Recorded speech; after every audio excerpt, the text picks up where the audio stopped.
ମୁଁ ବି ତମ ହୁକୁମକୁ ମାନିନେବି। କାହା ଜାଗାରେ କହିବେନି ସୁଖାଉ ପିଉ ଏଇଠି ନିଆଁରେ ପଡ଼ିକି ମରିଛନ୍ତି। ଏଥିପାଇଁ କହିବେନି ଭଗବାନଙ୍କ ଦରବାରରେ ନ୍ୟାୟ ଅଛି କି ନାଇଁ ଦେଖିବା ପାଇଁ। ତମରି ଅହଙ୍କାର ପାଇଁ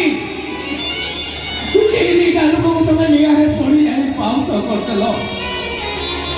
ମୁଁ ବି ଦେଖିବି ଭଗବାନଙ୍କ କି ବିଚାର, ଭଗବାନ କି ବିଚାର କରୁଛନ୍ତି, କି ବିଚାର କରୁଛନ୍ତି। ଚାଲ ଶୁଣ ଚାଲ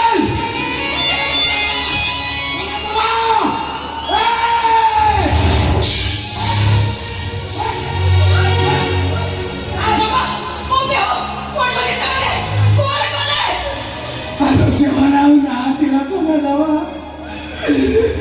ଲଜ୍ଜା ଅପମାନ ସହି ନ ପାରି ନିଆଁରେ ପଡ଼ିଗଲେ ବାଉଁଶ। ସେ ଦୁହେଁ ଆତ୍ମହତ୍ୟା